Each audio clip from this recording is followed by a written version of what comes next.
Pleasant good morning to everyone, and welcome once again to another edition, another episode of the Coles Brown Show, heard exclusively right here on the Open Mic Broadcast Network and Spreaker.com. Today's guest menu, and it is full, really full. Associate Commissioner of the Southwestern Athletic Conference joins me first here on today's show, Dr. Jason Cable. Then, following Dr. Cable will be the legendary Larry Chatterbox Hale of the Texas Southern Radio Network. He'll join me in hour number one. And also in hour number one, the voice of the Alcorn State Radio Network, Charles Edmond. He will join me, all talking about this Southwestern Athletic Conference basketball tournament. We'll give you more information on that very, very shortly. Then in hour number two, we're going to visit with the basketball coach, Coach Van Pettaway, joining me in hour number two. Then Brandon B.J. Jones of HBCU Game Day in his regular time slot, 11:30ish Central Standard Time. We'll be talking some Black college football. So a full menu here on today's show. Usually after introducing the guest menu, I go straight into what's trending. But let's just put that to the side for the moment. This WAC basketball tournament, it pretty much, in my humble opinion, on the women's side, the two participants left standing are the two best women's basketball teams, Jackson State and Alabama State, seeded 1 and 2 in the tournament, the most consistent basketball team. And when you look at this Alabama State women's basketball team, they were able to put themselves in a position to win a tournament championship, and basically did it playing just a conference schedule. Kudos to Alabama State. And in Jackson State, they are who we thought they were. Ms. Williams, Coach Reed, they have really been consistent, and they stand. Left a championship, 1:30 today. It's at stake. Then you transition over to the men's basketball tournament finals. Can we use the Texas two-step? The most consistent team in the last 3 years. The defending regular season champs, tournament champs, Prairie View and them Panthers, taking on their brethren, Texas Southern University. And it should be a tremendous matchup. I'm not going to give a prediction just yet. And I could say the prediction will be somebody's going to win, somebody's going to lose. Get it? But I'll be interested to see how it plays out. Who gets the championship? And then basketball continued. Southern University, of course, that's the school I graduated from. Their season, both on the women's and the men's side, went basically how I thought it would go. Southern women basketball team lost to Alabama State, 69-60. And when you look at this setup, this game, going into the game, Southern University had defeated Alabama State, gave them 2 of their 3 conference losses. The third time, it's also difficult. We heard what Coach Pettaway said. He was confident going into that situation when he was coaching because you had an advantage But I was really worried about the ball game, and Alabama State came out focused, and they were able to take care of business. For Southern University women, it's now on to next season. Preparation starts now for Southern University women's basketball team. Now, on the men's side, wow. 72 to 67 in overtime, 3 starters out. I understand all of that. Everybody has gone through this with playing during a pandemic. I often talk about sometimes it's not about the most talented team, but the team that can overcome adversity and to be able to adjust. And this Southern University men basketball team, I know a lot of you out there, you have major concerns. But in spite of not having starters, going through a pandemic, it was right there for the taking to defeat Grambling State. And it came down to basically an inbound play that was not executed. They turn it over, and you're up by 4, 30, 20, under a minute left in the game. This team, all season, was consistently inconsistent, and they could not finish. So they drop a 72 to 67 overtime loss to Grambling State. Now they are home.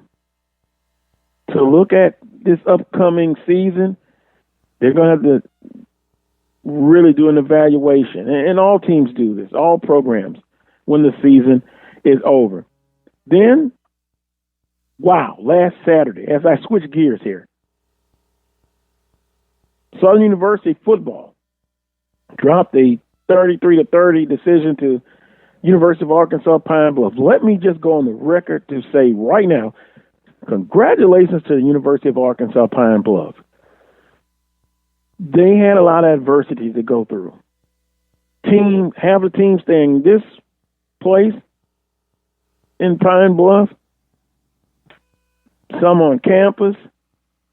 They look like the team who had played a previous game and had it under their belt.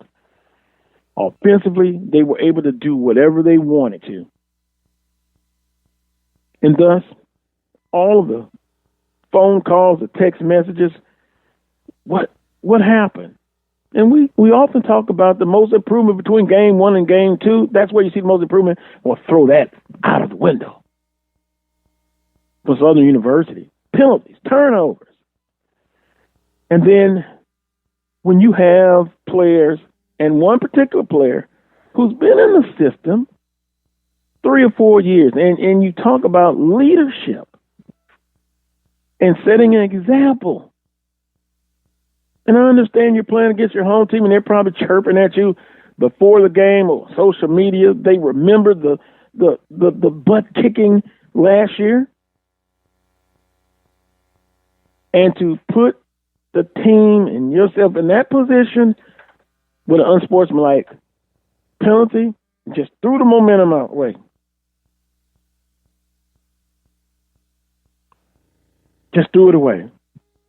Unacceptable. But I pretty much knew what was going to happen afterwards.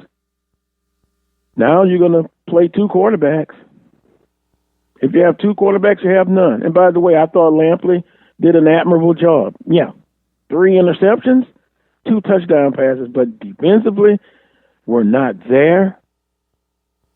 And now you're pretty much at the crossroads early, and I know it's the spring season. If you are going to utilize the spring season to prepare for the fall, I can understand that. But just not a good performance. So once again, UAPB, making adjustments, handling adversity, showing that they will be heard from in the spring season. Thanks for allowing me to get this off my chest. Even a week later, you still are emotional. And I understand. I really do. So, yeah.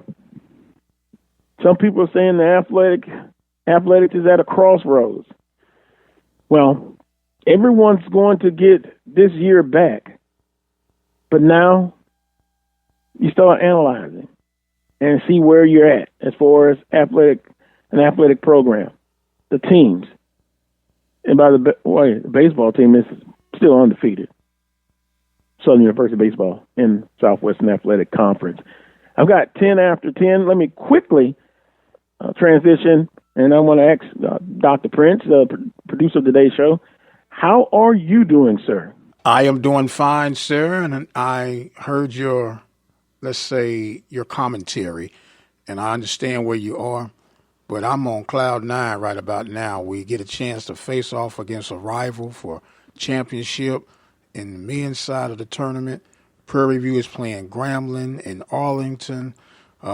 Baseball series, we came up short yesterday, 7-5, but they're continuing on today. I'm just PV oozing right about now. Yeah, Prairie View A&M, Texas Southern. Wow. The Texas two-step for the championship. Yes, sir. It should be very exciting. We're going to talk much Southwestern Athletic Conference basketball. We'll sprinkle in a little football conversation. And by the way, you can send me your comments, questions to the Coles Brown Show at gmail.com. Or also, I have the Coles Brown Show Facebook page, Messenger, open right now for your comments. Quick comment from a listener, and then we'll take a time out and we will have Dr. Jason Cable, Associate Commissioner of the Southwestern Athletic Conference. Here's what a listener has to say. Wow, we are at a crossroads in our athletic department. I do not see any championships in the near future. We have to get talent and some coaching changes. Thanks, Will. We'll come back to that. See if anyone has a response to that message from Will. I don't know if you should panic or should you panic, should be concerned, but let's see how it goes the rest of the spring football season. Let's see how it goes. And I think you always have to do an evaluation after the season anyway. You know, final meetings, then get ready for the upcoming sports season. I'll take a quick time out. When I come back, Associate Commissioner of Southwestern Athletic Conference, Dr. Jason Cable, live from Birmingham, Alabama. You're listening to the Coles Brown Show on the Open Mic Broadcast Network. Drivers and bicyclists both have the right to be on the road and travel safely. And when we're on the road together, safety is a shared responsibility. State law requires drivers to maintain at least 3 feet of clearance when passing bicyclists. And bicyclists should always ride with the direction of traffic and follow all traffic signals. It's safer. It's courteous. It's the law. A message from the Regional Planning Commission Pedestrian and Bicycle Program. Ladies and gentlemen, in the next 7 years of bigger and bigger enrollments, America's grade schools will need nearly 250,000 extra teachers besides those to fill normal vacancies. This great need, plus the growing public interest in education and improvements in schools, make elementary school teaching a more rewarding career than ever, a career that high school and college students should certainly consider. Education holds America's future, perhaps your future. The birth of legends are storied in this conference. We must never forget our rich history. We now turn our gaze to the future. The new legends will emerge. New heroes to arise. The Southwestern Athletic Conference. Be our history. Brazos Valley Schools Credit Union has 13 different locations to better serve you. Locations in Rosenberg, Missouri City, Katy, College Station, Bryan, Brenham, and Waller, Texas. For more information, you can contact them on their toll-free number, 855-391-2149. Or you can send an email to information@bvscu.org. Serving the community through faith and athletics. The Open Mic Broadcast Network. Never let anyone devalue or underestimate your hard work and dedication. Many times we hear people say, wow, you're lucky. I wish I was as lucky as you were. I've learned something about the word luck. It's not necessarily one having luck, be it good or bad. It's about how a person applies the life lessons learned to their next assignment or challenge that lies ahead. We all are faced with challenges. We all have obstacles. We all have days that we wish we could have stayed in bed. The bottom line is, you take what's in front of you, work with what you've got until your change comes. The next time someone tries to tell you that you're walking around in this wealth of luck, it's okay to smile and accept it. But if you remember nothing else, remember this. Luck is spelled L-U-C-K, which stands for labor under correct knowledge. And when you labor under the correct knowledge, more than likely, you will come out ahead of whatever situation is laid before you. This has been another Moment with Mike. Thank you for tuning in. You guys be blessed, and we'll see you on the other side.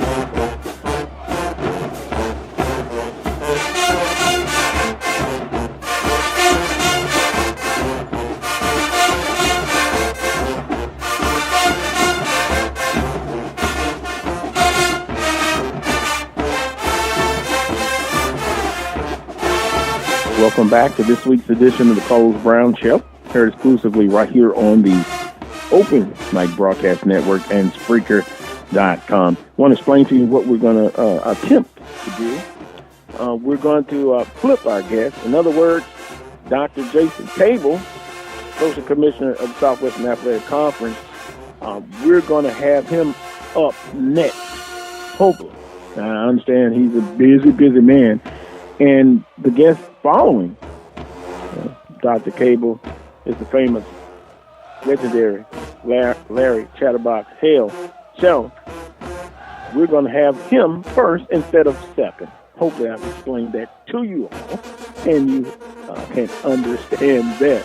So without further ado, we should be able now to speak with Chatterbox. Chatterbox, are you there? Yes, I'm here. Live from Birmingham, Alabama. Appreciate you coming on the show, sir. I'm broadcasting inside the elevator.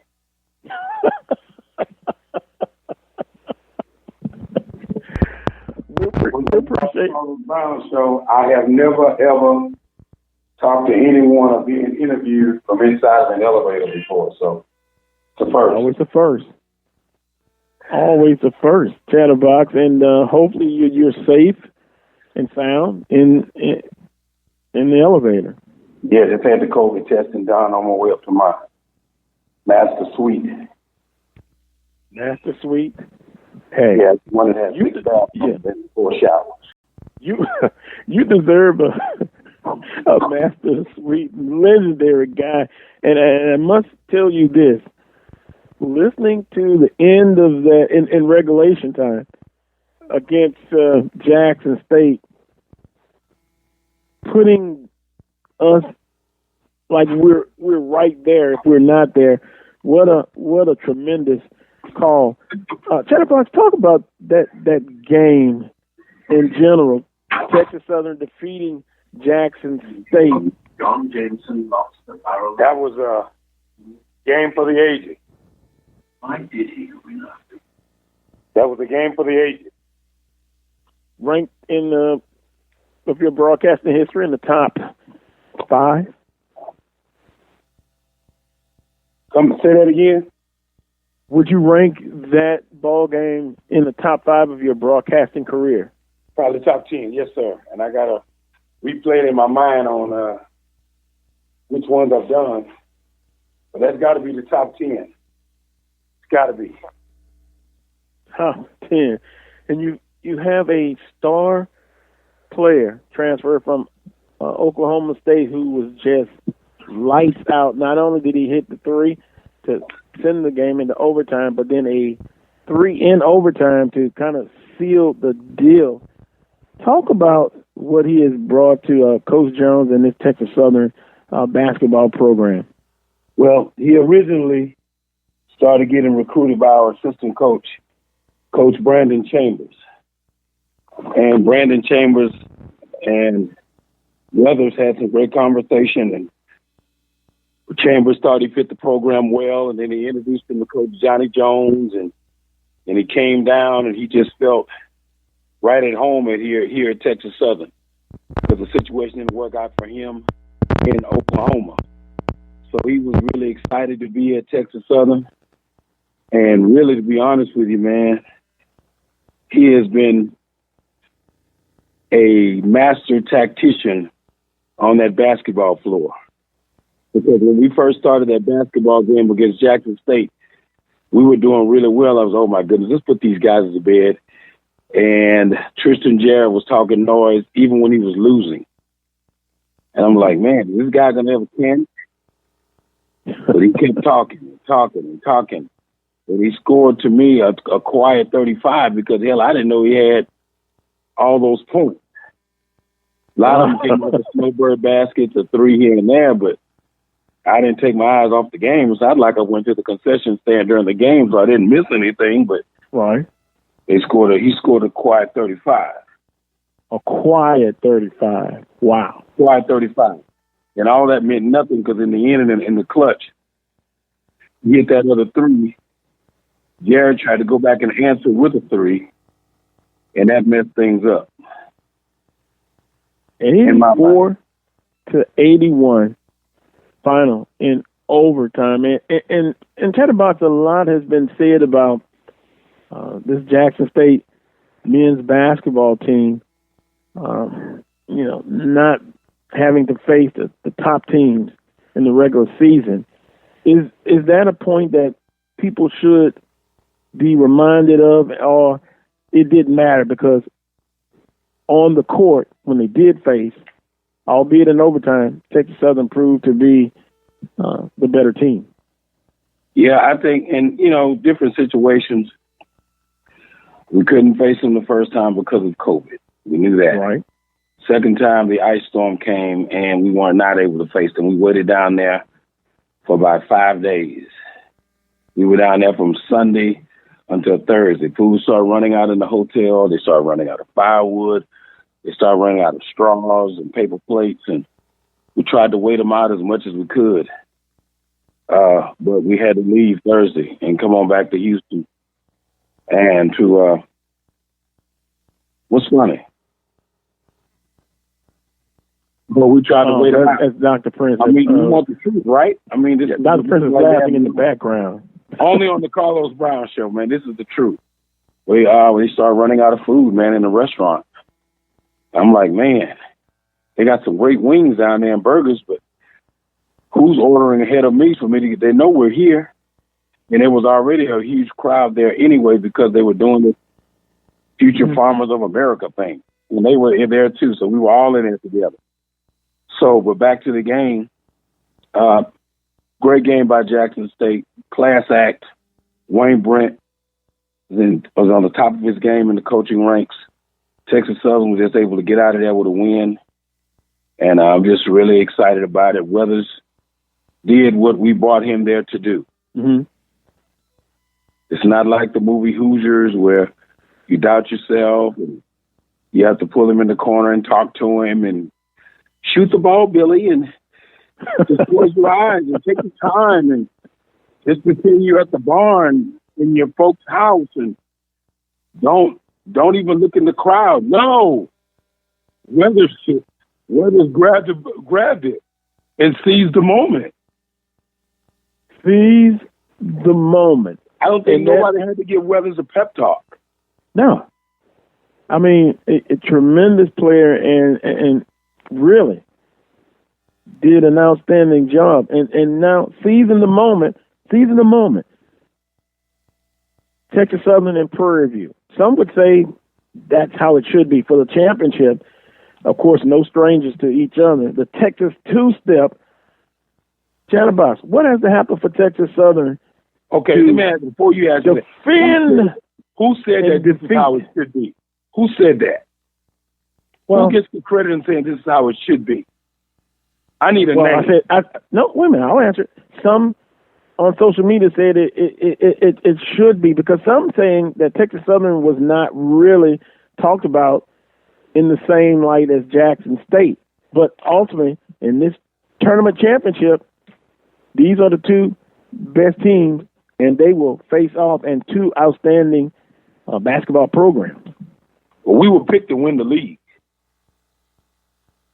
Yeah, I picked to win the league, but during the regular season, not thought much about. Excuse me? Texas Southern wasn't thought about a lot, even though picked to win it all. The conversation for the regular season ended up being Prairie View A&M and Jackson State. Right, because, well, we'll get into that momentarily. And I've been waiting on this, and I've been listening to you.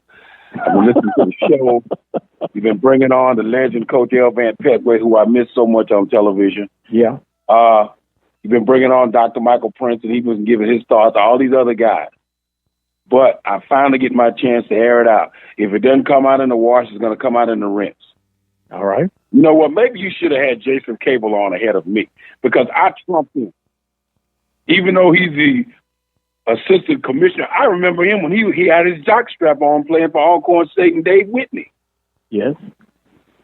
Man, I'm a hard act to follow. And I love Jason Cable. Jason's my man. And he's coming up next. But seriously, I think it's going to be a great matchup.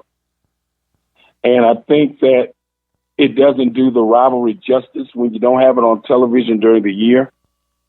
Like when Texas Southern and Prairie View plays, you never have it on TV. And I hope the powers that be and the networks can see that we play great basketball down there in Texas. Byron Smith has a great team. Johnny Jones has a great team. We have outstanding players. We get it done in the classroom. And it just seems like to make the championship, you got to come through Texas. Yeah. And it has been that way for a few years. It's going to be this way today on the in men's tournament championship. Chatterbox. Yes. If Texas Southern is successful today, what three things that they must do? What did they do to be crowned tournament champions? Well, one thing we've got to do to be crowned, we got to play as a team.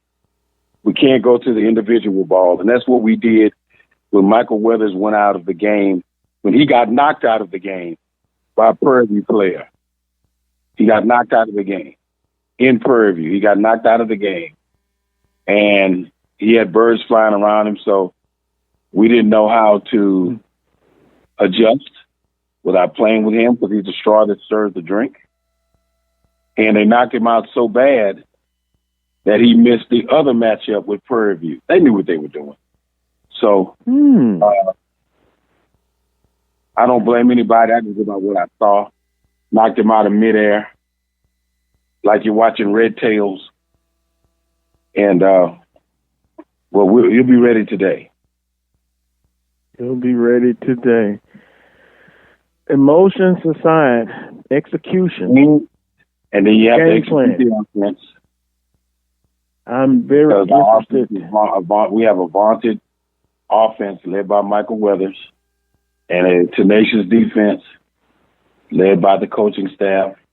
Everyone has their scout to do. And John Walker III, guys have to show up and do what they were brought there to do. And we shouldn't have a problem. I heard Prairie View, I was getting my COVID test.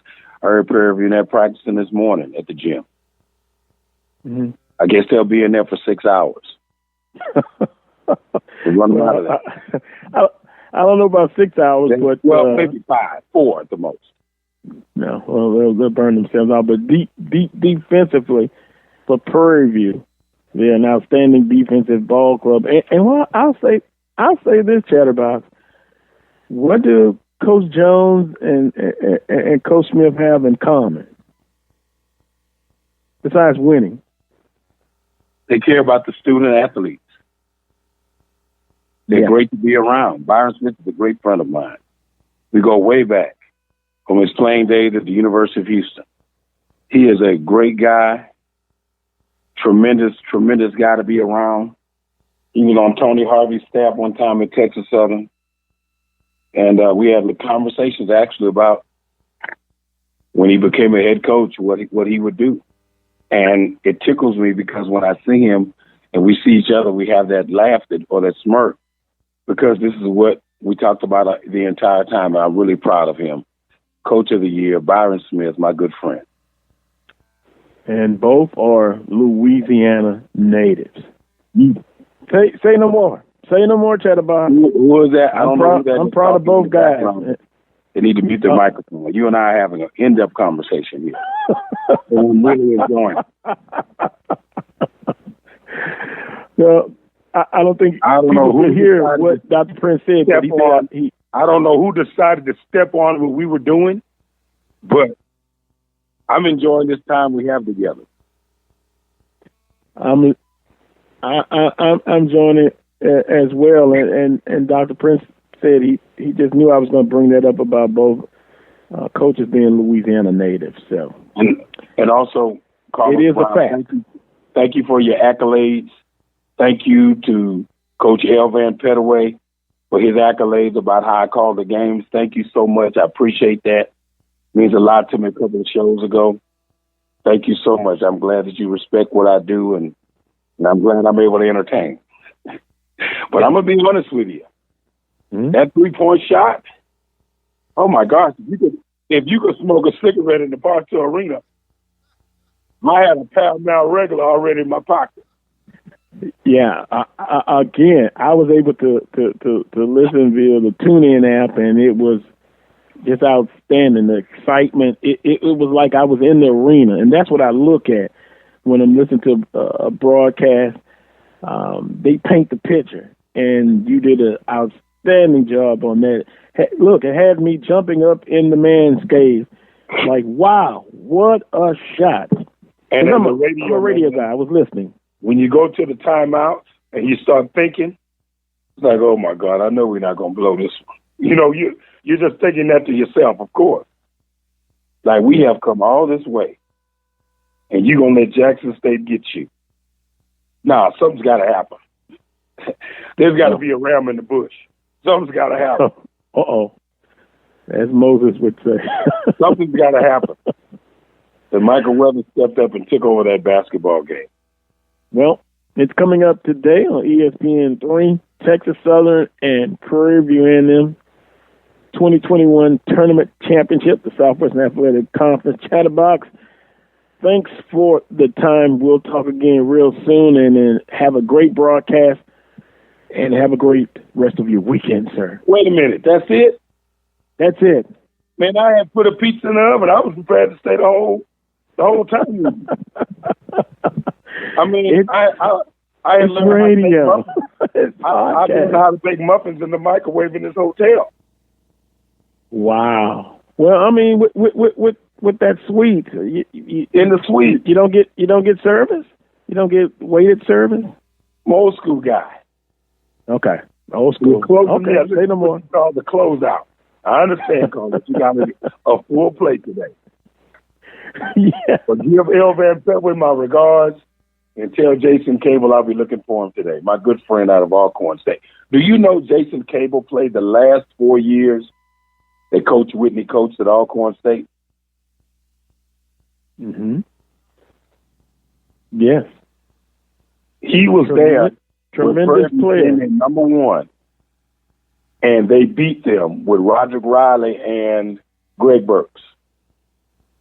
That was a matchup. Alcorn State came in number 8, and he came in number 1. Purview came in number 1. And the Wizard had one last trick in his hat, and he pulled it. The icon. Whew, man. Really missed tremendous basketball history in the Southwestern Athletic Conference. Carlos, appreciate thank you so much time. for having me, brother. I had a great time. That's on my bucket list, the Carlos Brown Show for the month of March. Thank you. Tell Elvan Petway I said hello. I will do, sir. Thank you. Thank you. And Mr. French, you can unmute your mic now because I'm off. I was visiting with Larry Chatterbox Hale of the Texas Southern Radio Network. Just an outstanding guy and legendary broadcaster. Gonna take a quick time out. When I come back, Jason Cable is waiting.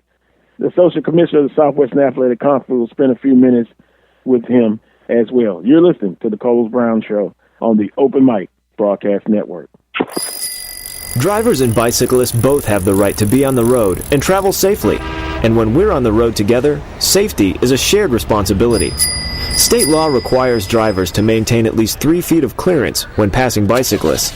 And bicyclists should always ride with the direction of traffic and follow all traffic signals.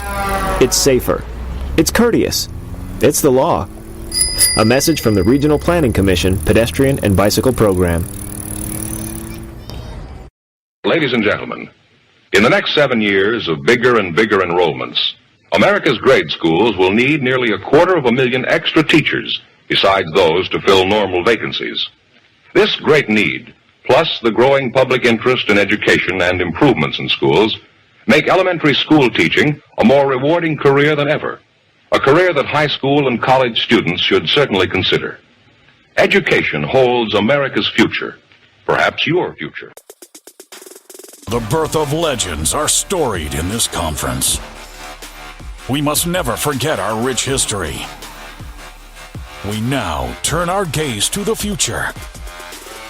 The new legends will emerge. New heroes to arise. The Southwestern Athletic Conference. Be our history. Brazos Valley Schools Credit Union has 13 different locations to better serve you. Locations in Rosenberg, Missouri City, Katy, College Station, Bryan, Brenham, and Waller, Texas. For more information, you can contact them on their toll-free number, 855-391-2149. Or you can send an email to information@bvscu.org. Serving the community through faith and athletics. The Open Mic Broadcast Network.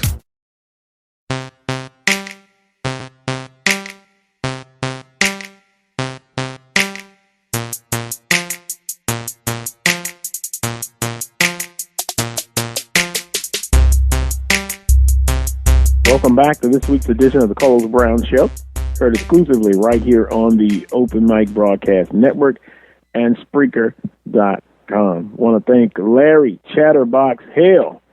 What a humorous guy. Legendary Texas Southern Radio broadcaster. Excellence. He makes the games informative. Now, and speaking of informative now, my next guest, former Alcorn State basketball player, did very well. Now the Associate Commissioner of the Southwestern Athletic Conference, Dr. Jason Cable, a busy man on championship game day, joining us now on the Carlos Brown Show. Dr. Cable, good morning to you, sir. How are you doing? Good morning. All is well. All is well here in Birmingham. I would imagine championship day, both on the women's and the men's side. I'll just have to jump right in and ask you about the success of the SWAC 2020 basketball tournament, the championship. Have you been pleased up to this point with how everything has gone? Yes, we've been very pleased. We're still crossing our fingers in terms of the COVID situation. But all in all, our student athletes, they deserve a chance to fight for a championship. It's been a very rough year for everyone. And so it was just a breath of fresh air to give them an opportunity to see the fruits of their labor throughout the year and be able to compete for a chance to receive an automatic qualifier for the NCAA tournament.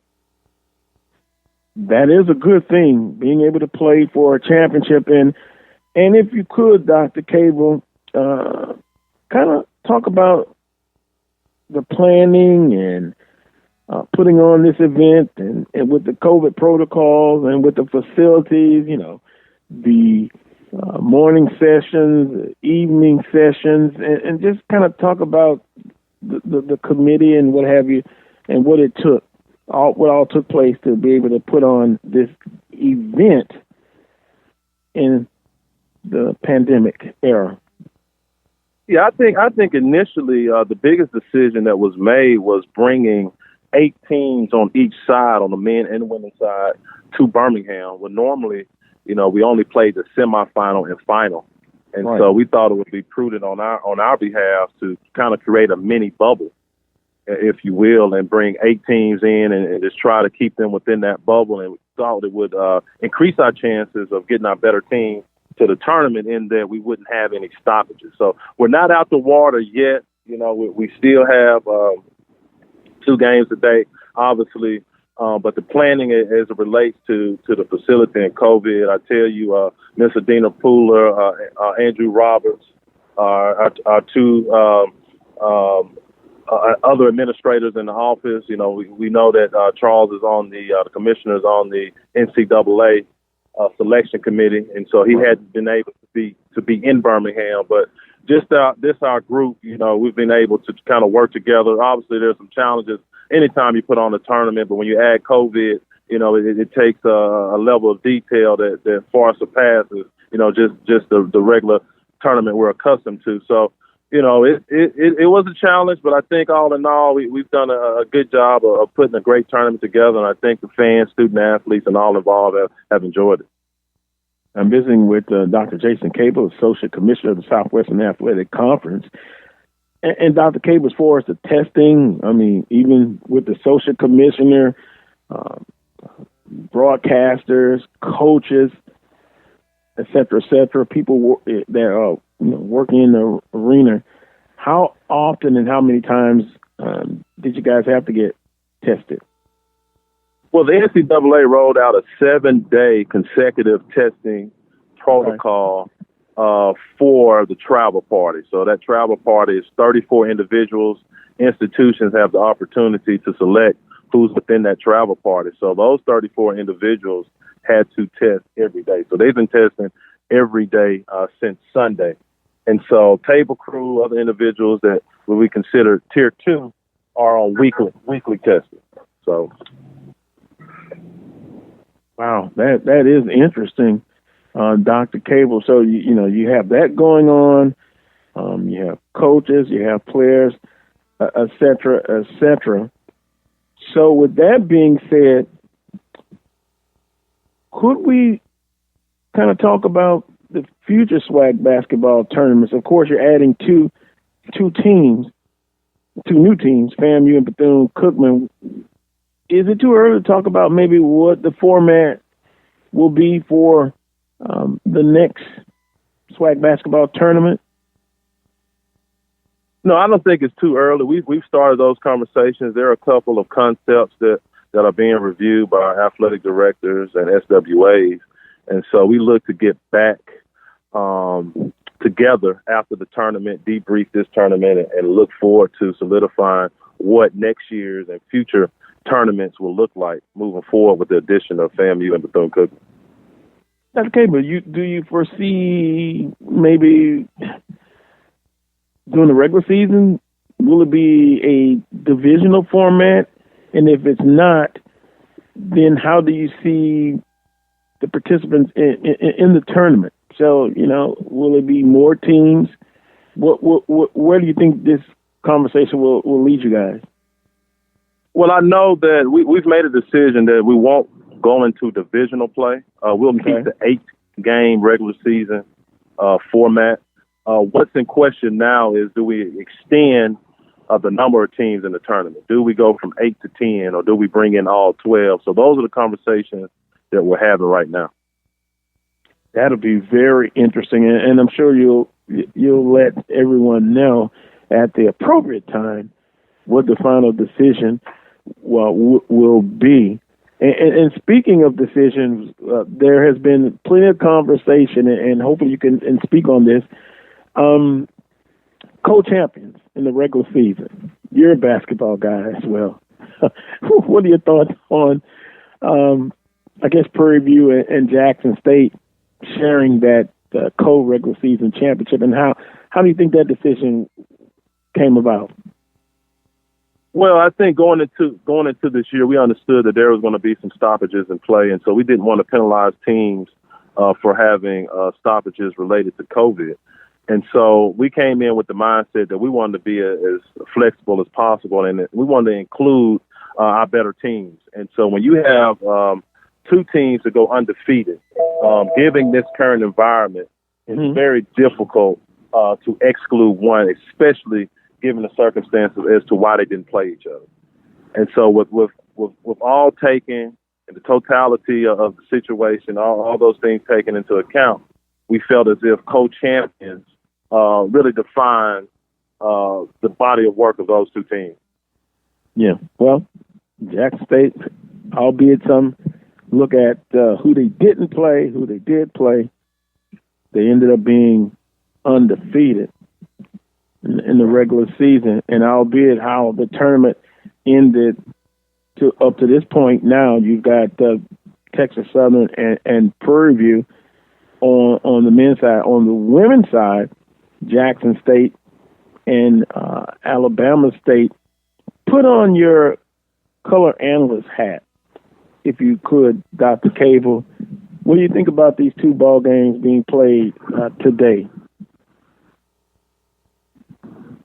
So that's tough. I think on the women's side, it's going to definitely be probably one of our more exciting games. And I know it's tournament and it's exciting irregardless of who plays, but I think particularly these 2 teams are equally matched inside out. And so, if I put my color hat on and not making a prediction, I would say that you're going to probably see one of the better ball games, not only in the conference, but in the nation this year. Right. Yeah. And what, they split in the regular season. So now the third game will be the charm. On the men's side, of course, Texas Southern and Prairie View. A lot of history, of course. The Texas 2-step playing for the championship. Your thoughts on that ball game as an analyst? Well, I think you're looking at 2 great ball clubs.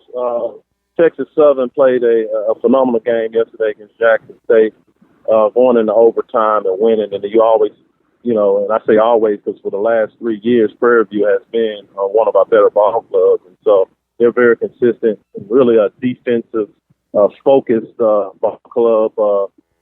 Texas Southern, very talented, very long, very athletic. And so it's really a toss-up. I mean, I'm excited about both games. And when I say equally matched, I mean, we've had very few. I think the only upset we had in the tournament was Texas Southern beating Jackson State, right? And that was a 2-3 matchup. And so when you get to the championship game, you have 1 versus 3. With those teams, probably one could argue being the 2 best teams in our conference, given the slate and who they played this year. So, I mean, I'm excited about both contests. I mean, it's one of those situations where anyone really could win, and not just being cliche. Anyone could win either of these championships today. Dr. Caber, you did well in your analyst role. I appreciate it. A listener wanted to know, Dr. Caber, they thought the championship games will be on ESPNU. Right. So the men's. Go ahead. I'm sorry. No. Go ahead. Yeah, the men's championship game is on ESPNU with a 5 p.m. start time. Okay, let me make a note of that. 5 p.m. ESPNU, and the women's championship game is ESPN3, correct? Correct. 1 p.m. start time. Okay.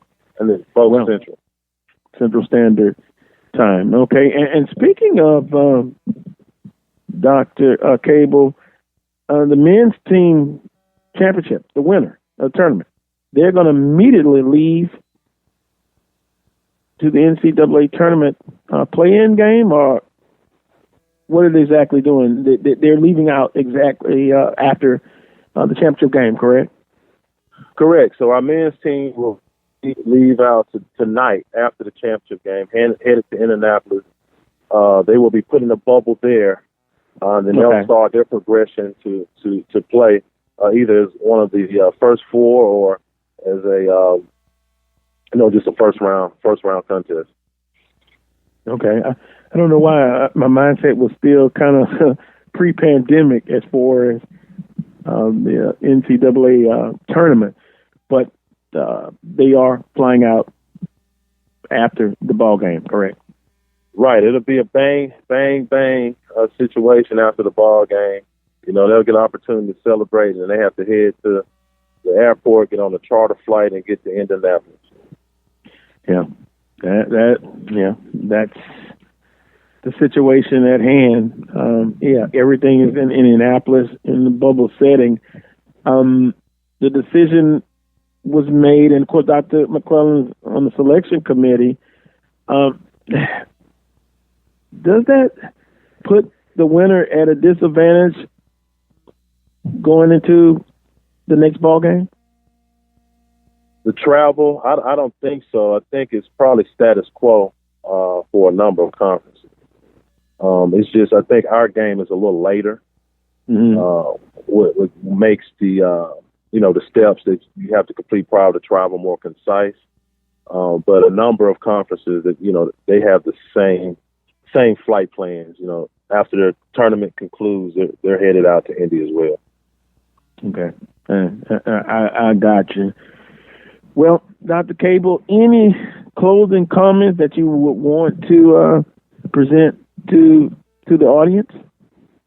Well, I just think that just continue to stay tuned. I mean, we have some exciting championships, regular season games coming up. You got the State Fair Classic today. You have our bowling championship next weekend. Then the following weekend, we have our volleyball championship here in Birmingham. And then obviously moving towards football, baseball, and softball. So, look, you can get your sports fix all in one place this year in the spring in the SWAC. Yeah, I would agree. And Jackson State football, some games now moved up to on ESPN2. Got to be a good thing. Yeah, it's a great thing. I tell you, we're excited about it. ESPN made a decision to move the Valley game to ESPN2, and I think that decision was based on the viewership of the Grambling game. And so, as we continue to get more eyes on the SWAC, we look to increase, our leverage with ESPN and hopefully be able to appear on all the family of networks. Yeah. And what was that, Dr. Prince? Where you come in. I was just going to ask, will you be traveling to Indy, Dr. Cable? No, I won't be traveling to Indy. There's work to be done here. So I'll stay in Birmingham. And like I mentioned earlier, we have 2 championships in the next 2 weeks. So. Well, I'm looking forward to the championship games today, Dr. Cable. All of the sporting events now and forthcoming, and I must admit, Dr. Cable, I'm very interested when July 1st hits, and then as you guys prepare for the fall 2021 football season, hopefully from the COVID perspective, We are all in a much better place, Dr. Cable, and it's going to be exciting to see finally FAMU and Bethune-Cookman University participating in all sporting events, being members of the Southwestern Athletic Conference. It's an exciting time. Yeah, absolutely. We can't wait to officially welcome them in to the Southwestern Athletic Conference. Indeed. Dr. Cable, I know you're a busy guy, and you got still work to do to get ready for today's championship games. I appreciate the time as always, and being transparent and not letting me put you in the corner at all. But I'll try. Thanks for having me on, and I look forward to the games as well, and we'll talk soon. We will talk soon. Have a great rest of your weekend, Dr. Cable. That was Dr. Jason Cable, Associate Commissioner of the Southwestern Athletic Conference, here on today's Carlos Brown Show. 10:55 Central Standard Time. Coming up in hour number 2, Coach Van Pettaway, as he will give his perspective on Southwestern Athletic Conference basketball tournament championship day. The men's championship will be 5 p.m. on ESPNU. Today's women's championship at 1:30 on ESPN3. I'm trying to look and see have any messages. I have a few that have come in pertaining to we'll get Charles Edmond ready. I forgot to mention him, but he'll be coming up next. Excuse me. And then Coach Van Pettaway, then Brandon B.J. Jones. So let me just do this. Take a time out. When I come back, I'll visit with Charles Edmond of the Alcorn State Radio Network. He's in Birmingham, Alabama as well for the 2021 Cricket Wireless SWAC Tournament Basketball Championship. I'll talk with him next. You're listening to the Carlos Brown Show on the Open Mic Broadcast Network.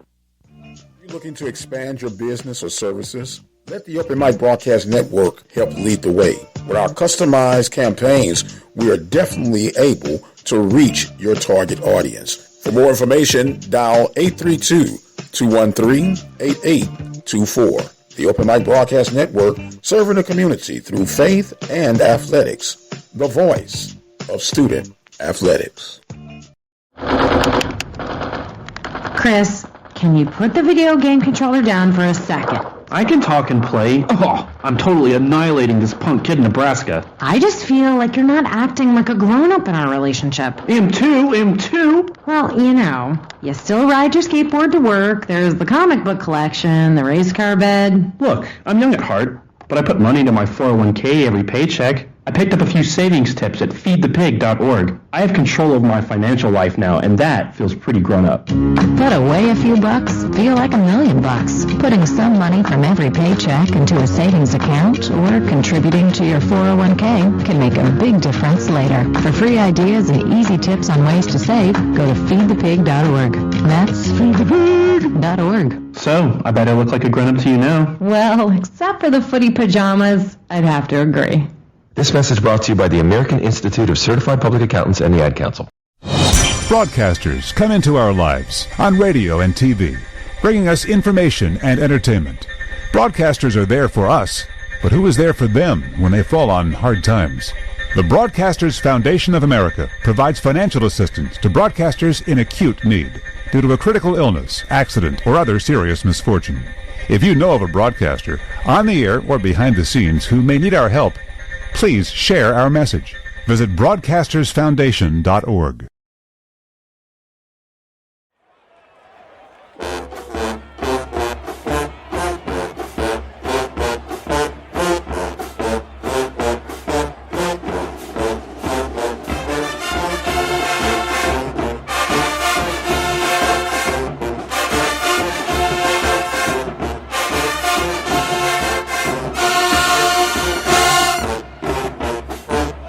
Welcome back to this week's edition of the Coles Brown Show here on the Open Mic Broadcast Network and Spreaker.com. Next guest is Charles Evans of the Alcorn State Radio Network and, shall we say, / Grambling State Radio Network.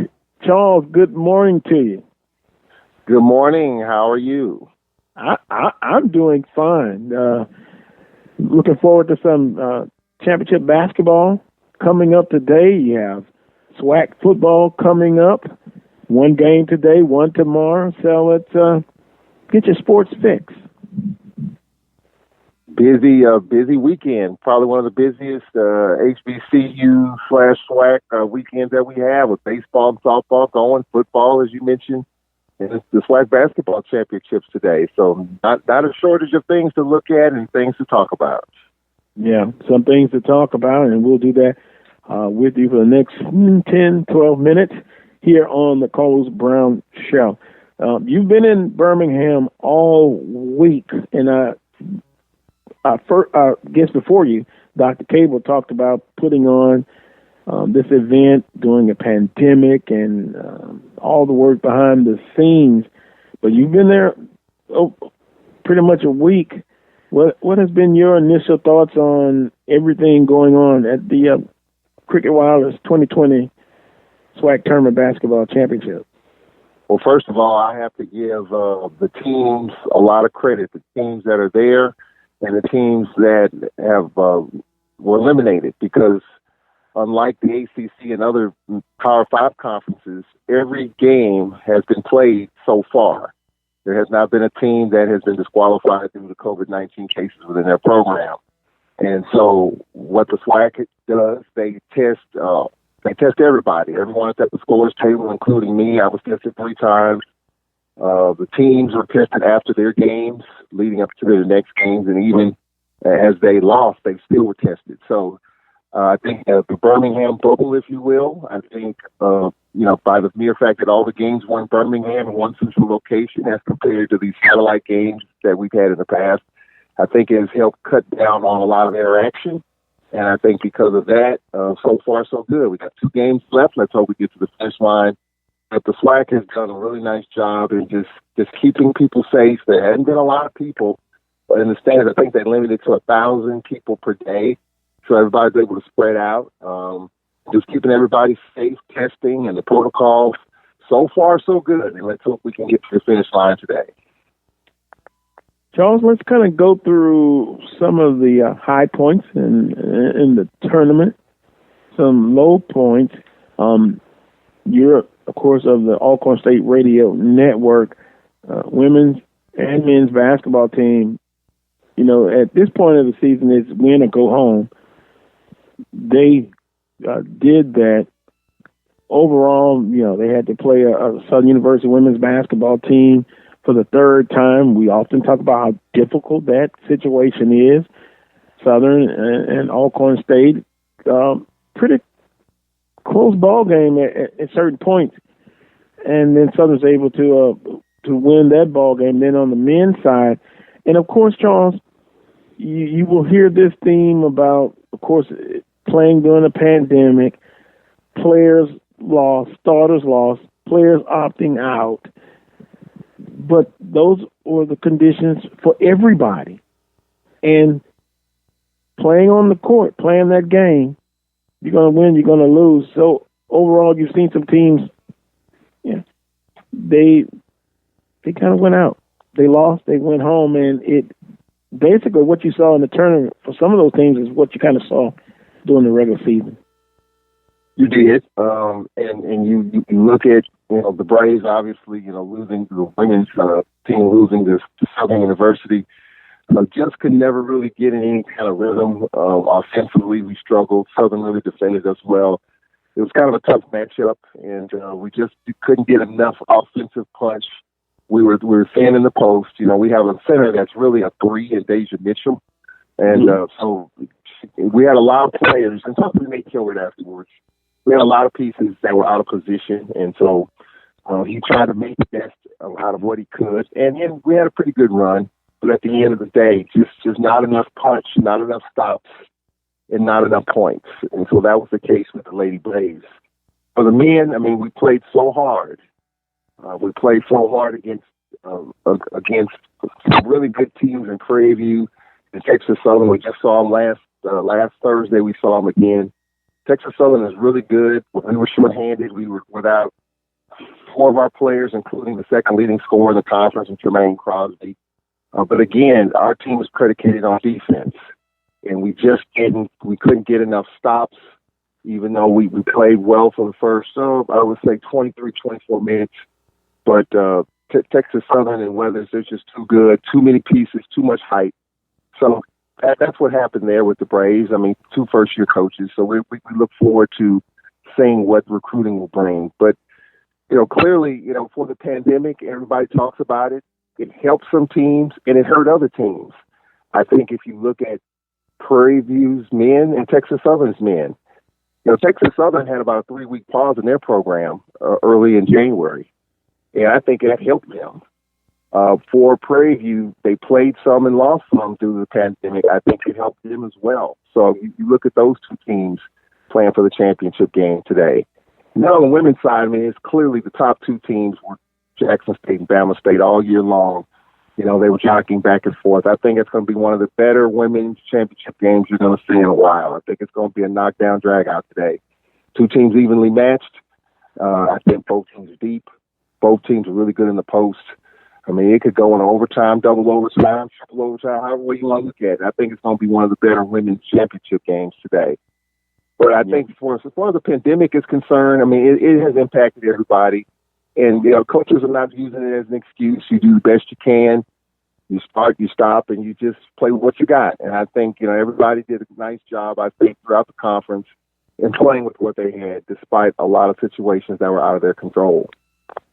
And I agree with you on the women's basketball championship. Then you look at some gotcha moments. I'll point to Southern losing 72-67 in overtime on the men's side, and in hour number 1, I basically said everybody had to deal with the COVID-19 situation all season. I acknowledge Southern had 3 starters out, but in spite of all of that, they had the opportunity to win, and it basically came down to a simple play, execution of it, or the lack of it. Inbounding the ball, you're up by 4 with under a minute left in the game. You got to be thinking, if you're a Southern alum, that you got this game in spite of having some disadvantages. And that inbound play, the lack of execution, you turn it over and it goes into overtime. Could that be one of the moments of this tournament? I think so. I mean, for Southern, they've been, at times they've been scary good, and then at other times they've been the other way. And, in the postseason, you've got to milk every possession. You got to value every possession. And, Jackson State can say the same thing for their men, even though Weathers changed the whole game with with what he did and sitting it in overtime and winning it in overtime. But yeah, you got to finish the deal, Carlos. And I think it was really disappointing if you're a Jaguar fan, because the Jaguars at times look like they can beat anyone in the league, and then they just couldn't finish the deal in the postseason. And that's that. And that stings. So, I mean, I agree with you. That's one to remember as far as that's concerned. And then Weathers of Texas Southern down 3, take the shot at the buzzer to send it in overtime, and then hit a big shot to put Jackson State away. Albeit, did TSU win it or did Jackson State lose it? I think it's a little bit of both. I thought Jackson State probably settled for too many jump shots down the stretch instead of getting the ball inside. They took a quick 3 with about 8 seconds left, where Texas Southern was basically guarding the 3-point line. Jackson could have got it inside, got a quick 2, milked the clock a little bit. But I think it's a combination of both there. So we've had some great games, some overtime games, so some exciting basketball. And I think this one's going to be the same way today with the Texas teams going at it for the championship here in Alabama. Charles, you want to make a prediction?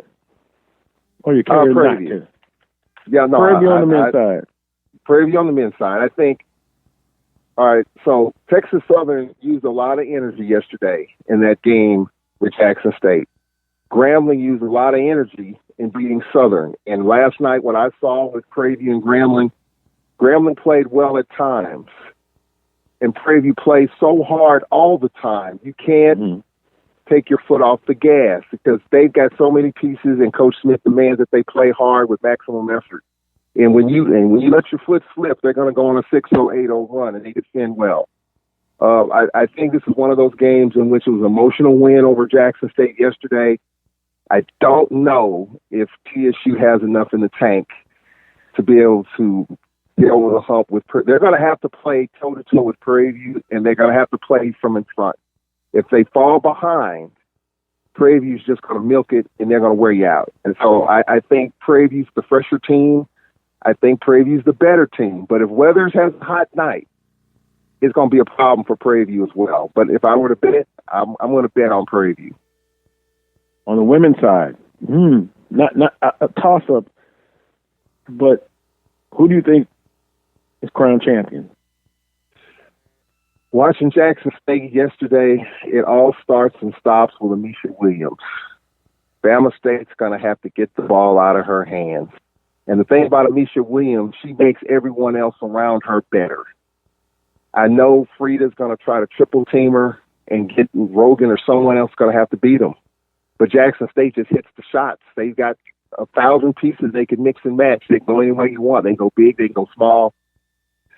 If this is a toss-up for me. If Amisha Williams isn't as dominant as she's been, I think she had 23 and 20 rebounds last night, I think Bama State has a chance. But if she's dominant like she was last night, I don't see enough firepower for Bama State.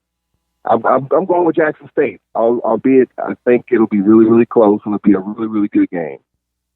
And Grambling State, and I believe I'm right on this one. Jackson State, Miss Williams, being in the post, she doesn't bring the ball up, correct? She has to rely on getting good post position and then getting fed to her, getting her the ball. I'm sure she gets some points on putbacks, offensive rebounds.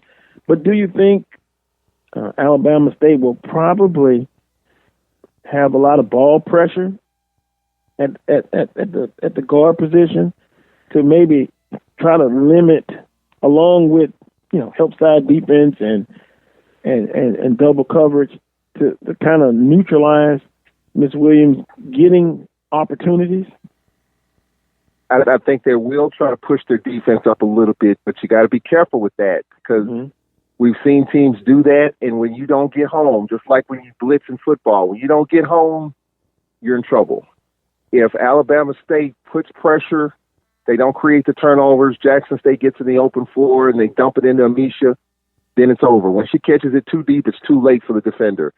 So I do expect Alabama State to probably push up defensively, but then you got to worry about parading to the free throw line. So it's a risk reward. I think Bama State will probably try it early, but I think they're going to probably try to bracket Amisha Williams, maybe triple team her in the post, and let someone else knock down shots. Rogan or others, that they've got a bunch of shooters that could make you pay. But I think if I were Frida, I would just take my chances on denying Amisha Williams the basketball, and let's see who else can beat me in this pressure game. And if they do it, so be it. If not, then I got a shot with it. But yeah. And so I think that's going to be the key. Visiting with Charles Edmond of the Alcorn State Radio Network, talking Southwestern Athletic Conference basketball tournament championship finals. Now, in our last few minutes here, let's switch over to football. There was some big, surprising wins by Arkansas Pine Bluff, and then you had the Grambling State and Jackson State football game that when you look at it, it was a back and forth game, but you got to really feel for Grambling State at the goal line of Jackson State, and then you fumble and you don't have an opportunity to punch it in and win the football game. And then you can even go back. Jackson State also had a fumble, at Grambling State's goal line. So it was a very exciting ball game. But those two football games were the talk of the social media and the sports world, the HBCU sports world. Yep, definitely was. I got a chance to watch both of those games at Prairie View last week. I think the more disappointing loss, if whichever team, which loss was more disappointing, Grambling losing to Jackson or Southern losing to Pine Bluff? And clearly, without a doubt, it's Southern's loss to UAPB for this reason. You lose a conference game, but more importantly, you lose a division game. For Grambling, yeah, they lost a conference game, but it's not a division game. Now, Grambling can't afford another loss, nor Southern can't afford another loss either. But the loss that's more damaging right now is Southern's loss, because now you don't have a tiebreaker on UAPB, and then you got to have to win 2 or 3 in a row all on the road to get back on track. Whereas Grambling, Grambling can run the division table and still win the division. I mean, if you look at it that way. But it was disappointing that Grambling lost to Jackson at home for the first time since 2012. Not totally shocking, because it was Grambling's first game, and you clearly saw it was their first game. A lot of pre-snap penalties, a lot of mistakes. Jackson did as well. But for Grambling, the mistakes that they made at home were uncharacteristic, although I kind of attribute it to the first game. Their defense sprung a leak, too many pre-snap penalties, and, of course, the turnover late. But for Southern, I mean, coming off the Bama State win, they didn't play all that great, but they got away with it. And I said it on your show a couple of weeks ago. Southern can't have that type of effort again and expect to win. And they did have that type of effort again, and they lost. And I think it's just disappointing in how they got off to a sluggish start. They made a game of it, but Southern has to start fast. They didn't. And now they got a quarterback issue. And Dawson Odoms has said he's going to play 2 quarterbacks. That's troubling at this point. Mm-hmm. You can't afford to lose another game. And I think what it also shows is that you had a lot more invested in Skelton than anyone probably imagined. Skelton was going to be the guy. So now you're playing 2 quarterbacks to try to piece it together. That's really, really tough, even though you got a condensed schedule. So I think Southern's up against it. They can't afford to lose another game at this point. Grambling, if they run the table within the West, they'll get to where they need to be. But Southern can't do that right now because Pine Bluff has a tiebreaker.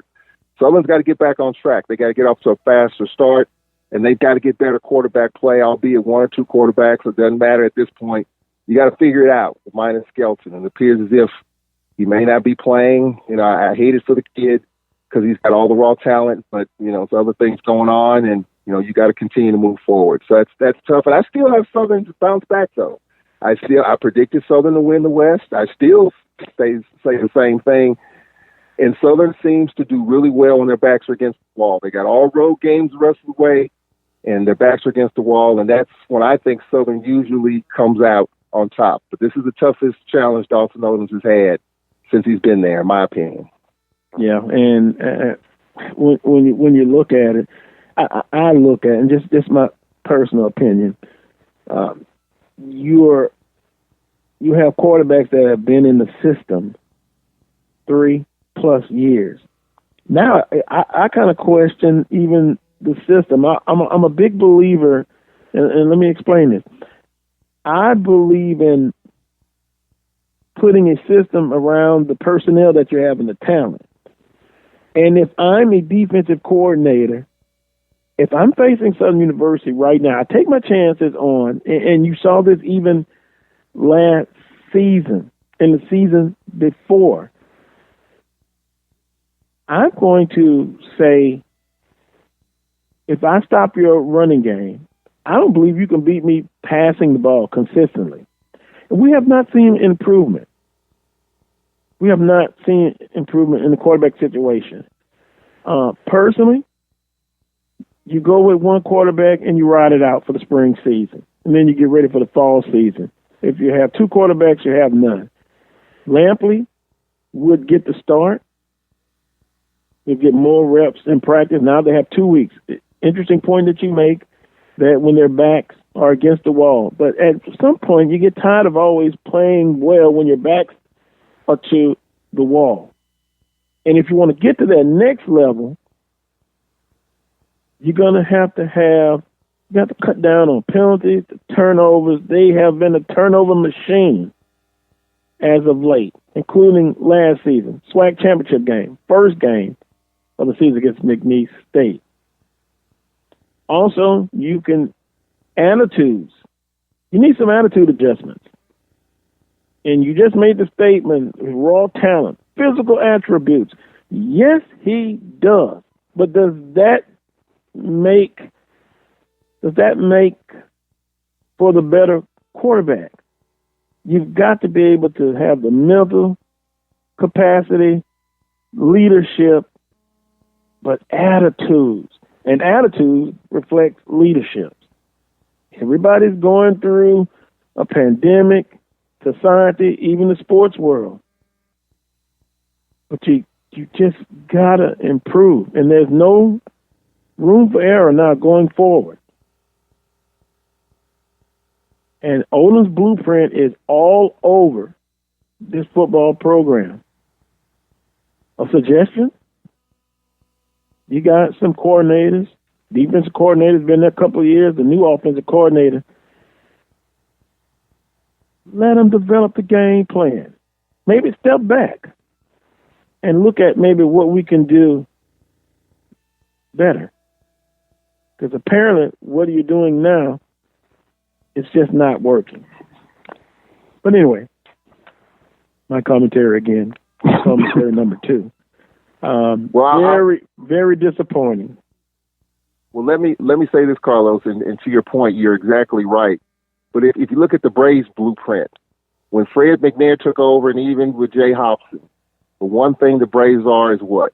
It doesn't matter who the quarterback is. John Gibbs, Felix Harper, Lenore's Footman, Noah Johnson, Carlos Brown, Dr. Prince. It doesn't matter who the quarterback is. You run the football. You're successful in running the football. Nico Duffy, Arnold Walker. When you run the football, it makes the quarterback's job a lot easier. And I think that's been a problem with JSU offensively over the years. No running game. Southern has some pretty good backs in the past, in Washington and Ben. They've got to be able to establish a solid running game to make the quarterback's job easier. And when you have an athletic quarterback like a Skelton, it makes their job easier.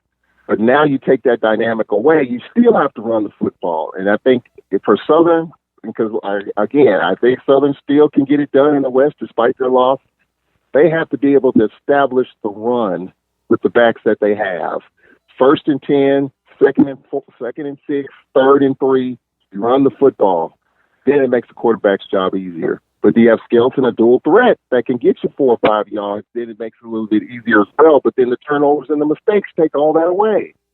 So I think for Southern, they've got to get back to the ground and pound with whomever, 1 or 2 quarterbacks, 3, it doesn't matter. Get back to the ground and pound. You got the backs. You've got the stable there. Make the quarterback's job easier. You manage the offense, and then avoid the mistakes if you can. And then defensively, I think Southern's defense is hung tough. They've made some mistakes, but their offense put them in bad positions. So I think that's where it starts, in my opinion. Well, I appreciate your opinion as I close with this. When you look at this football program under Coach Richardson and their better days, offensively, they are a balanced team. They can do both equally well. If you look at this Southern football program now, they can run the football, and now they haven't done well in the first, 2 weeks, and they were the number 1 rushing team last year. But they're not balanced offensively. And I think that's going to be the challenge for them going forward. This offense is just one-dimensional. And I think to beat the upper echelon teams, you can't be one-dimensional. You just cannot. Charles, appreciate the time as always. We'll leave it on that. And we'll talk again next week. All right, you guys be safe. Appreciate it. All right, you be safe as well. I'm going to take a quick time out. What I'm going to do, 11:24, we've got Coach Pettaway coming up next. And after Coach Pettaway, we'll give the remaining time.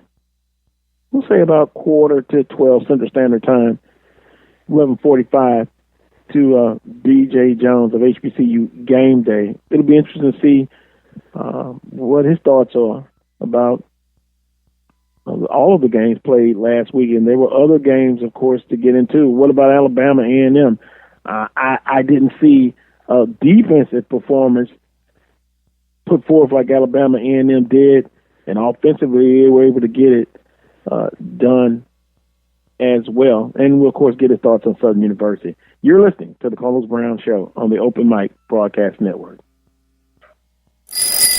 Drivers and bicyclists both have the right to be on the road and travel safely. And when we're on the road together, safety is a shared responsibility. State law requires drivers to maintain at least 3 feet of clearance when passing bicyclists. And bicyclists should always ride with the direction of traffic and follow all traffic signals. It's safer. It's courteous. It's the law. A message from the Regional Planning Commission Pedestrian and Bicycle Program.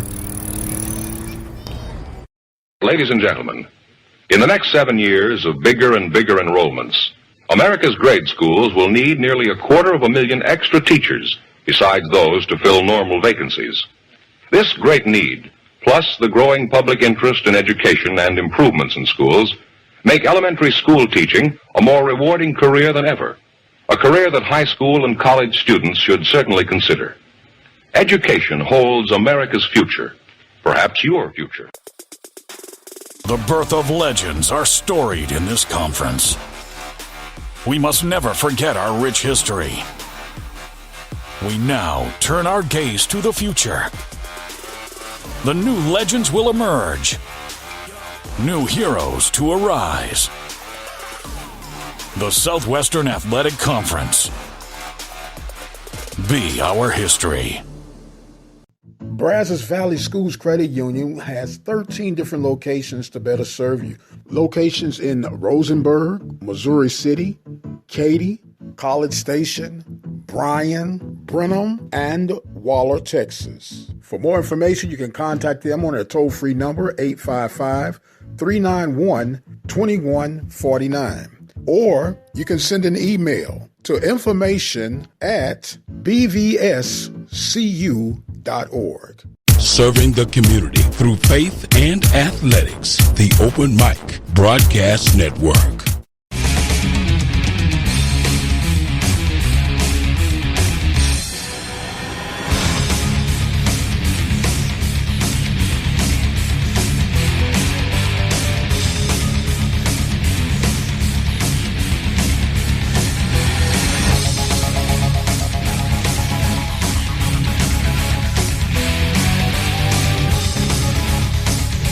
Welcome back to this week's edition of the Carlos Brown Show here on the Open Mic Broadcast Network. Boy, I tell you, some people are just in a gloating atmosphere, but I can't blame them because I would be gloating as well if the position was if it was another position as far as Southern basketball. But let me do this. Let me introduce the next guest, Coach Van Pettaway, here on the Carlos Brown Show. Coach Pettaway, good morning to you, sir. Hey, good morning, Carlos. How are you today? I'm doing fine. We got about 15 minutes, so let's have some power. Let's throw some punches. Let's give it the way only you can give it, Coach Pettaway. First and foremost, the SWAC basketball tournament championships. What has been your thoughts? What are your thoughts on what has taken place so far, sir?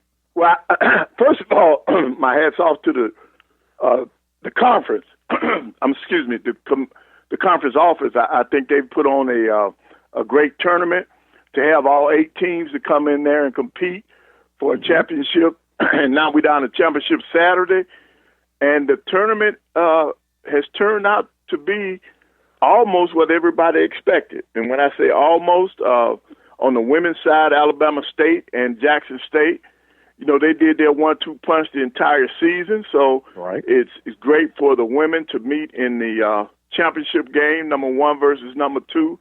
And I thought that they both have shown during the tournament now that they are the dominant teams. I mean, when you look at what Alabama State had to come through, they went into that game against Southern where Southern had beaten them twice already during the regular season, and then for them to win the game that really counted, I think you have to give Alabama State a lot of credit, because when you look at the scores back in January, Alabama State lost 60-56, and then in February they lost 64-47. But they did not allow what happened in the past to affect their future. And so they just went out and played inspired basketball. They jumped out on Southern like 90 going north.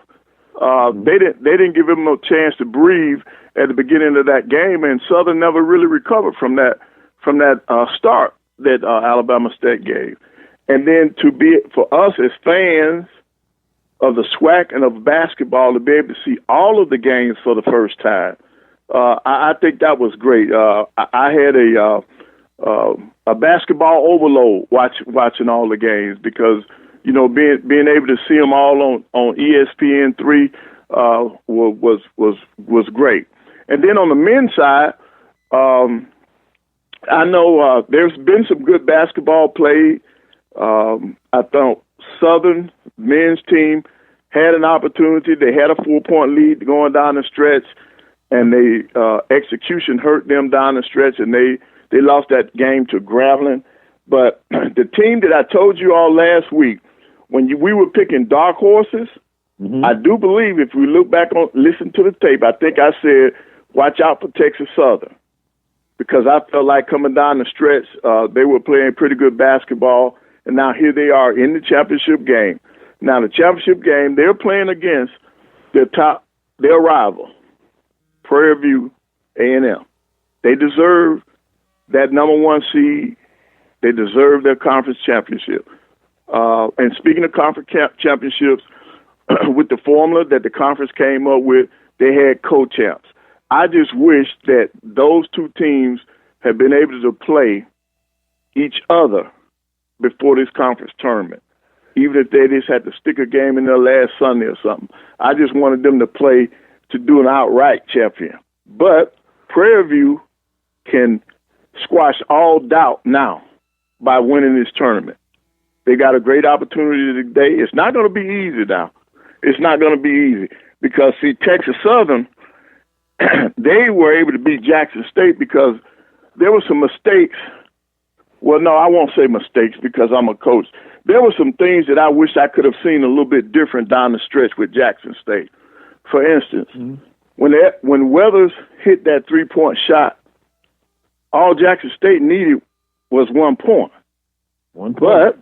But Tristan, he decides to take a 3-point shot when in a early with plenty of time left. Now he was already 9 for 9 from the free throw line, so why not drive the basketball? Drive the basketball. You're doing two things. You're taking that clock on down. You're gonna either score because all you need is 1 point, is a basket rather, and either they're gonna foul you or allow you to go to the basket. Get to the basket, which you still would have scored the basket. But taking that 3-point shot, I think if he had to do that all over again, I think he would change that. Because what that was at that point in time, that just looked like ego. In other words, this kid just hit a 3. Now I'm gonna show him that I can hit a 3 too. When they really did not need it at that point in the game. And then of course, in the overtime, you allow a guy to get off a 3-point shot. There's a lot of thought that a lot of coaches would have fouled in that situation. Instead of letting him shoot the 3, let him shoot the 2 free throws. Now you're still up by 1. But all of that is over with. We got the championship game. What has to happen today, if Weathers can play like he's played in the last few games, Prairie View is going to have their hands full. But when you look at both teams, Prairie View, I think, is still the number 1 team in the conference. I think they have the best team. I'm more concerned today with Texas Southern's size and length in this basketball game because they got some people that can really score the basketball. They can really pound it in the paint. Coach Jones does a good job of mixing it up. But one of the keys that you all need to watch today, how does Hopkins play? To me, he's a key for Texas Southern. He's got to be a factor. See, it cannot be a one-man show.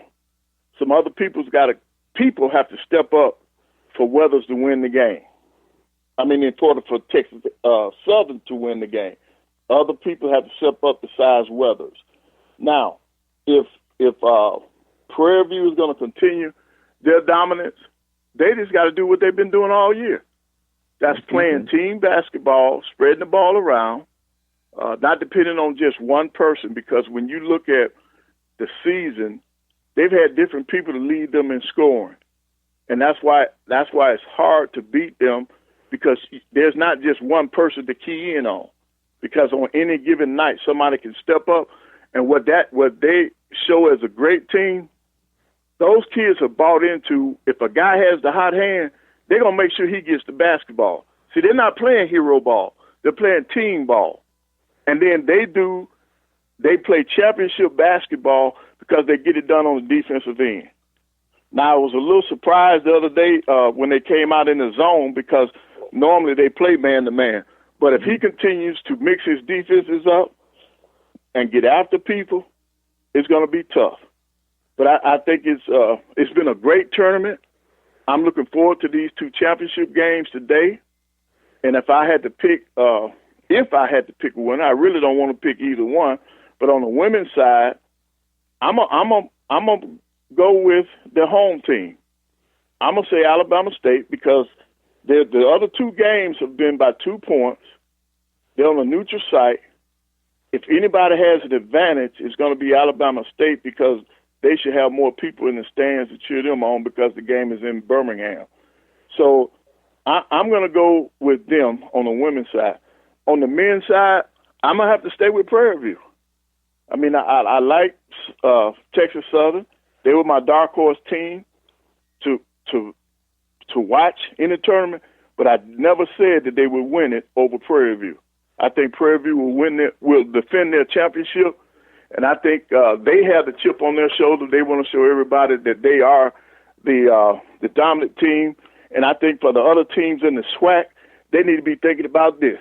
If you go back to when Mike Davis was there up until now, the championships have stayed either at Prairie View or Texas Southern. And if I was a coach in the SWAC right now, I would be recruiting right doggone now to change that thing, because the title is staying in Texas either way. And they need to change that narrative.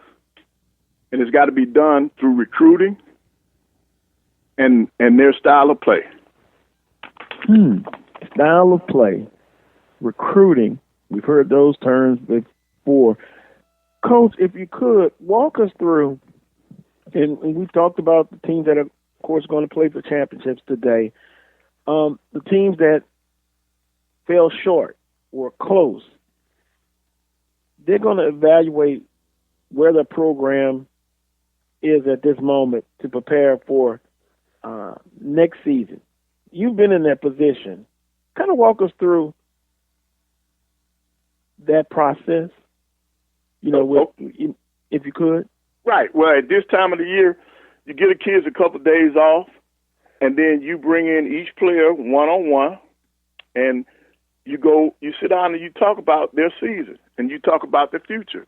Now, it's going to be those conversations are going to be a little bit different this year, because the NC2A has given everybody another year. Now, when I'm dealing with my seniors, I'm going to look at a couple of things. Number one, I'm going to look at how productive that senior was for my team this year. But more importantly, the biggest thing was that player a great teammate. See, you can have a player that can give you some numbers, but how are they in the locker room? How are they off the court? You can get the numbers, but do you have a good fit? So now, if that senior is a good fit, now I got to recruit him again, because he could leave and go on with his life. But if we need him in the program, now I got to recruit that kid all over again. Hey man, we need you. We got a place for you right here. We didn't reach our goal this year, but if you come back, we can reach our goal. If we take you and we add these new pieces in here, we can win us a championship, and that's what we're supposed to do. You stay in school, you get your degree, even if you got it, now you start working on your advanced degree and give us another year. Now that's what we're going to be doing. And then you got to break it down, and you got to look at your classifications. How many, and you do it by years. How many freshmen do we have? How many sophomores?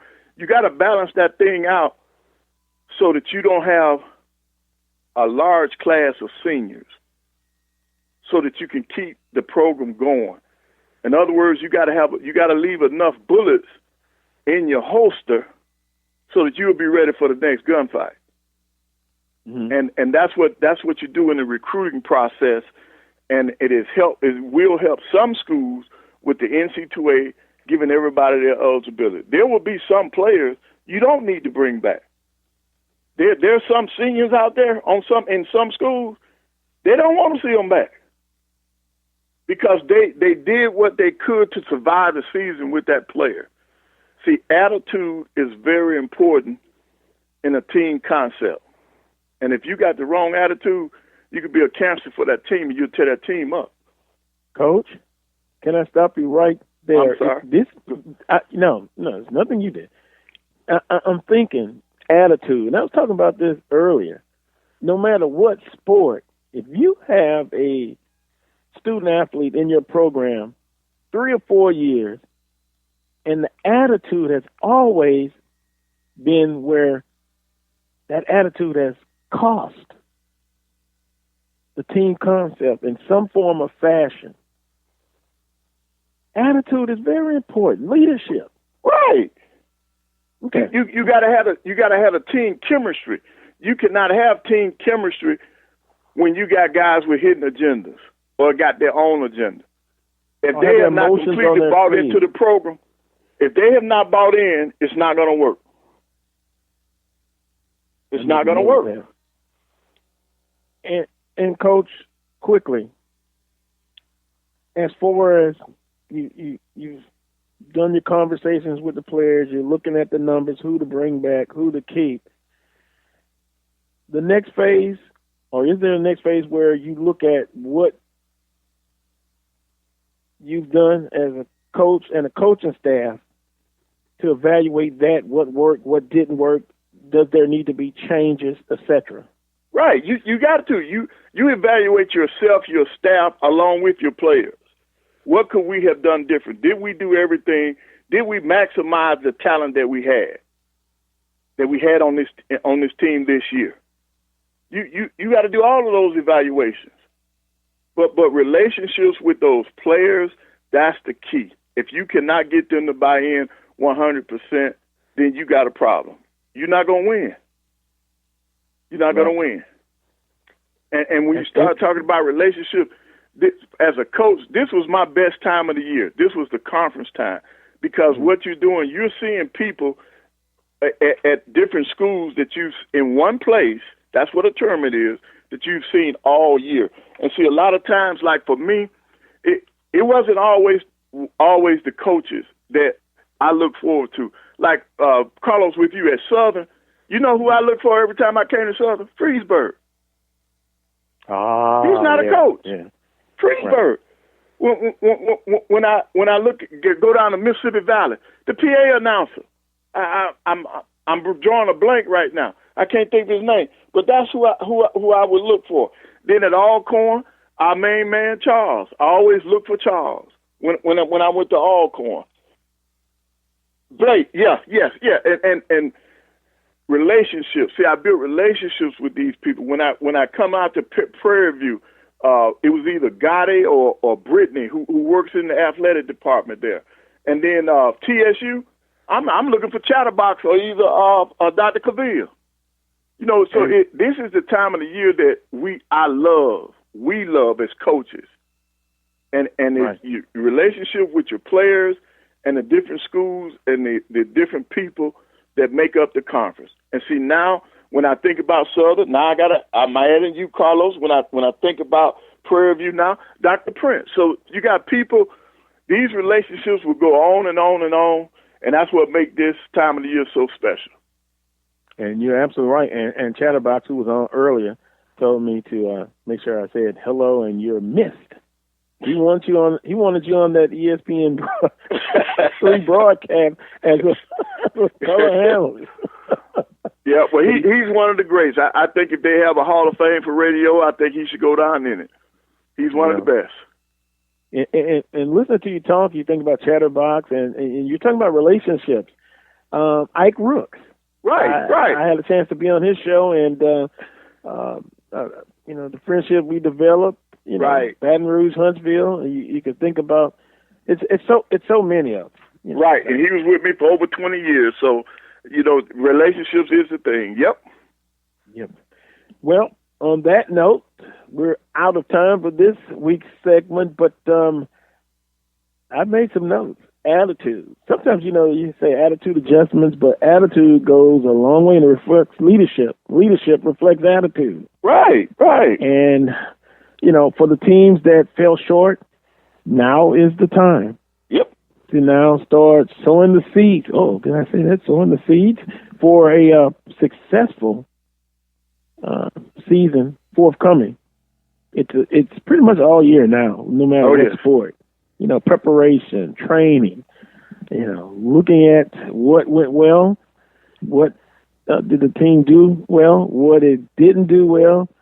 Now it's like surgery. Now you take out what didn't work, leave in what did work, and then you sew the patient back up and you go to rehab. Right. And then as a coach, you got to adjust to your talent. Adjust to your talent. Boy, I guess next week I'll ask you about developing. How did you develop your philosophy in basketball? And did you ever get away from that philosophy, or it was always I recruited personnel to fit what I was doing? Got you. We can do that next week. Coach, you continue to be safe, you and your family, and appreciate you, and we'll talk again next week. Okay, thank you, guys. Everybody be safe, and God bless. All righty. Thank you. That was Coach Van Pettaway here on a fast-paced guest menu show. I'll take a time out. When I come back, we'll close it out with Brandon B.J. Jones. We'll give him the remaining time here on the Carlos Brown Show. I'll be right back. Never let anyone devalue or underestimate your hard work and dedication. Many times we hear people say, wow, you're lucky. I wish I was as lucky as you were. I've learned something about the word luck. It's not necessarily one having luck, be it good or bad. It's about how a person applies the life lessons learned to their next assignment or challenge that lies ahead. We all are faced with challenges. We all have obstacles. We all have days that we wish we could have stayed in bed. The bottom line is, you take what's in front of you, work with what you've got until your change comes. The next time someone tries to tell you that you're walking around in this wealth of luck, it's okay to smile and accept it. But if you remember nothing else, remember this. Luck is spelled L-U-C-K, which stands for labor under correct knowledge. And when you labor under the correct knowledge, more than likely, you will come out ahead of whatever situation is laid before you. This has been another Moment with Mike. Thank you for tuning in. You guys be blessed, and we'll see you on the other side. Programming updates for the Open Mic Broadcast Network. You can listen to the Mike Prince Show each and every day, Monday through Friday, 10 a.m. Central Standard Time. You can also listen to the Mike Prince Show live on Sunday evenings, 6 p.m. to 7 p.m. Central Standard Time. The Carlos Brown Show is featured on Saturdays from 10 a.m. to 12 noon. She Say Sports with host Sonia Stamps on Fridays, 9 a.m. Central Standard Time. Join us for our live sermons from the Temple of Refuge Ministries, Sunday mornings, 10 a.m. Central Standard Time by dialing 857-777-0000. The Open Mic Broadcast Network, serving the community through faith and athletics.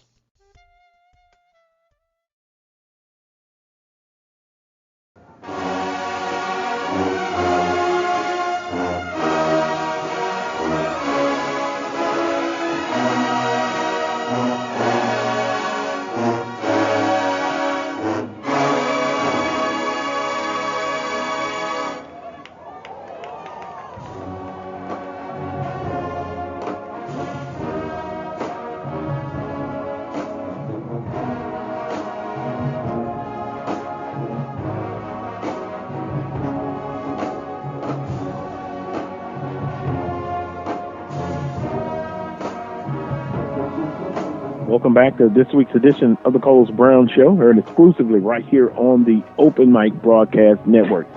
Final guest, Brandon B.J. Jones, HBCU Game Day. B.J., good morning for me. Good afternoon for you, sir. Oh, man. Good morning. Good afternoon. How's it going? It's going. I'm doing well in yourself. Oh, man. It's a football Saturday, man, so all is good. And we are the championship round of the SWAC tournament, so it's hard to argue right now. Yes, and we're going to get right into it. Football last weekend, and we got a big one this weekend with two, Grambling State and Prairie View A&M, and then Jackson State hosted Mississippi Valley State. But BJ, you got to get to your comments about last week's action in the conference, and specifically, BJ, I thought about you, Southern and UAPB. Congratulations, University of Arkansas Pine Bluff. They played well. They overcame adversity. They looked like the team that had played that they hadn't played one game. They looked like they had played multiple games. Congratulations to them. They did an outstanding job. Your thoughts on that ball game? Arkansas Pine Bluff came out ready to play. They came out. They were the aggressors. They looked like, if we had to guess which team was the two-time defending division champ, you'd have guessed it was Arkansas Pine Bluff and not Southern University. They did what they needed to do, and they were impressive doing it. And they had enough at the end to hold on. Southern came back, and it looks like it was going to be another one of those Southern comebacks. But Arkansas Pine Bluff was able to shut the door. So you got to give Doc Gamble and that staff credit because they did have to overcome a lot. So nothing but kudos and respect to Arkansas Pine Bluff. Southern University, BJ. The cliche is from game 1 to game 2, most improvement. We are nauseated about, hadn't played in over a year. All teams had to go through this, all going through this. They regress. And one of the subplots coming out of this game, and maybe don't even say subplot, actually, quarterback play. Skelton just wasn't a smart thing that he did, and he was benched. Now you have a situation where Coach Odom says he's going to play 2 quarterbacks at least for the near future. What you have a player that's been in the system 3 or 4 years, and this is not the first time that the attitude and the emotions have gotten the best of Brother Skelton. No, it's not. And when you get to this point of his career, when you're going into your 3rd year as a starter, there are certain mistakes I don't expect for my senior to make. There are certain mistakes as a quarterback you can't make anyway. As a quarterback, you are looked at as mid-tier management. All right, so those in the corporate world, when you're a quarterback, you're management. There are things that you can do as a linebacker, you can do as a defensive tackle or offensive lineman that you cannot do at quarterback. And we saw that displayed on Saturday. So that's something that you cannot have. That's an absolute no-no. But I will say this. When he left the game, he was 4 of 5 for 54 yards. Not bad. But your attitude is what put your team in a hole. And that's what opened the door for Lampley, who didn't look bad. He didn't look great. He looked okay. But he made some horrible decisions that cost Southern University the football game. BJ, when I look at this team, I think enough time has been given offensively, and some people are going to disagree with what I'm about to say quickly. I see the blueprint. Odom's fingerprints are all over this offense and this defense. The offense is still, they're run-oriented, I understand that, but this team is one-dimensional to me. You mentioned last week you didn't think the offensive line play, it had to improve. Defensively, I think it was a setback. Was this team overconfident, or does it ultimately go back to the CEOs? They have to take responsibility for that loss. I will go out on the line and say it. This offensive line has regressed since last year. One of the biggest defections for Southern University has been Chennis Berry. The work that he was able to do on the offensive line, that offensive line can't get a push. Southern only averaged less than 4 yards per carry. Again, they can't. You say they're one-dimensional, but they can't run the ball effectively. Their most effective run, right? Their most effective runs on the quarterback scrambles. So they don't have that consistent run game. It was actually the pass game last week that actually looked a little bit better. So they have to shore that up. You can't be iffy in the pass if you can't be effective running the football, because at that point you have one of those dark ages offenses. So, like I said, that offensive line has regressed, which has made that offense look a lot different because they cannot run the football effectively. Well, passing has to be consistent. I look again. This program was most successful when they were balanced offensively. They could pass and run equally well. Going forward, BJ, there's a lot of pressure now on Southern University. They have no room for error going forward. It's almost like the last two seasons. Dig yourself in the hole early, have to dig yourself out for the rest of the year. So we'll see how this one plays out. One thing about it is Dawson Odoms, after a loss like this, if you give them time off, that football team usually come back and they look a lot different. We'll see if that same tune plays this spring with where they are now. Now let's move along. Jackson State and Grambling State, Alabama A&M defensively, they got the job done. But those two ball games. Well, with Grambling State, they made a lot of uncharacteristic mistakes. What you saw with Grambling, even before they can really get crunk up, you saw the penalty yardage. That's what really set them off, the turnovers. And then the mistake right there at the end. But you got to give credit to Jackson State.